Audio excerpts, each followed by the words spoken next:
Salut à tous, ravi de vous retrouver sur Direct Cours, direction l'hippodrome de Nantes pour une nouvelle étape du Grand National du Trot ce mercredi 7 novembre. Un GNT qui touche donc à sa fin. Nous sommes à 3 étapes de la clôture de ce Grand National du Trot. Nous avons au départ de cette rencontre les deux premiers du classement général, à savoir Rizkaya qui possède 17 points d'avance sur son dauphin, à savoir Soleil du Fossé, qui sera lui aussi de la partie. Ces deux-là se livrent un beau mano à mano depuis le début et le lancement de ce challenge 2012. Un Soleil du Fossé qui compte 3 victoires d'étape. Concernant Rizkaya, elle a pour elle son assiduité, même si elle avait gagné à Vire, eh bien elle a participé à toutes les étapes, comptant déjà 112 points, dont 55 obtenus en assiduité.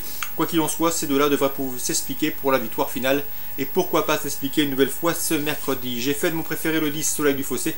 Vous le savez, Thierry Duval d'Estaing a fait de ce circuit un objectif. Il n'a pas vraiment le choix. S'il veut espérer battre Rizkaya, il faut gagner ici. Il me semble en mesure de le faire, même s'il retrouve sa rivale avec un handicap initial de 25 mètres. Le 5, Rizkaya, sera une nouvelle fois la partie. Cette fois-ci, elle va courir plus offensif que la dernière fois à Lyon-Pareilly où elle partait à poteau égal avec Soleil du Fossé. Cette fois-ci, elle part au premier échelon. Elle met toujours son cœur sur la piste.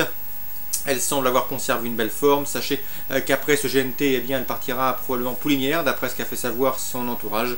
Ici, je la pense capable de lutter pour les premières places et de terminer sur le podium. Attention également au numéro 7, Rivière Espérance, compagne d'entraînement de Soleil du Fossé, un cheval qui reste sur un succès à Vincennes, qui sera de nouveau pieds nus et confié à Eric Raffin.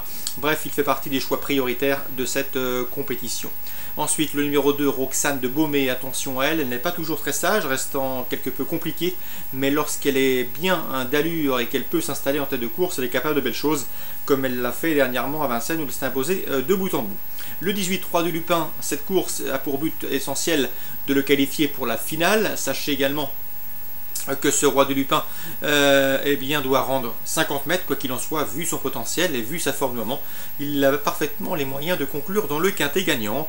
Je me méfie également du 14, Son Alzan, pour une place, un cheval qui est performant lorsqu'il peut s'installer en tête de course. Ici, avec son rendement de distance initial, cela semble plus compliqué.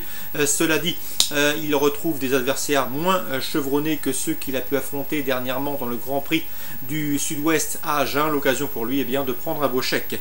Le 4, Onovo, il me semble barré pour les premières places, mais il fait preuve d'une belle régularité, répéter course, il sait finir vite, il est en forme. Ça doit lui permettre de se tenir en embuscade et de profiter de la moindre défaillance des favoris. Tout comme le 8, Seigneur MF, un Seigneur MF qui vient de manifester un regain de condition sur l'hippodrome d'Agen. Dès lors, il semble compétitif pour l'obtention d'une 4e, 5e, voire une 6e place. En tout cas, dans une combinaison élargie, il a sa place. Résumé chiffré, 10, 5, 7, 2, 18, 14, 4 et 8, je répète, 10, 5, 7, 2, 18, 14, 4 et 8. Concernant la suite du programme, dans la première, Guillaume Moinon présente le 109 Viborg.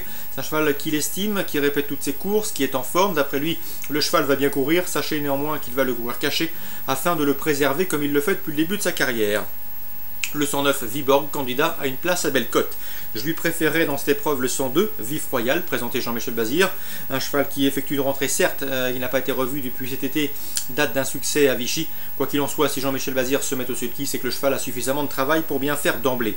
Le 110 Viking du Buisson, qui reste sur 3 podiums, sera certainement son principal opposant. 102, 110, 105. Dans la troisième, le 313 Trèfle des Épines mérite crédit. J'avais eu l'occasion de m'entretenir avec Yvan Gauthier dernièrement. Le cheval est rarement décevant lorsqu'il évolue déférer les 4 pieds.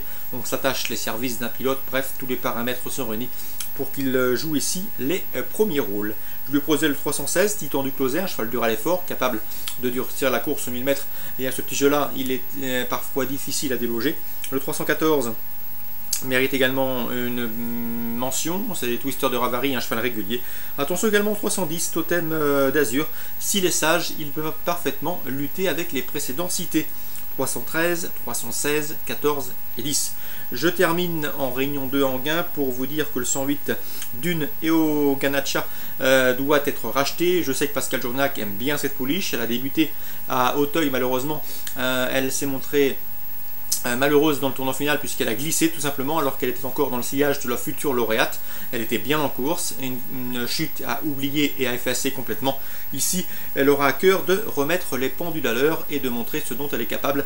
Le 108, pouliche estimé par Pascal Journiac. Dans cette épreuve, on peut légitimement lui opposer le 101, leçon bénéfique. Auteur de débuts encourageant dans le prix finaux, où elle s'est classée 3e. À l'occasion de ses débuts, le 103, Dame Tara, qui a bien débuté, elle, dans le sud-ouest et plus précisément sur l'hippodrome de Bordeaux. 108, 101, 103 en Réunion 2 sur l'hippodrome d'Anguin. Bonjour à tous et rendez-vous demain.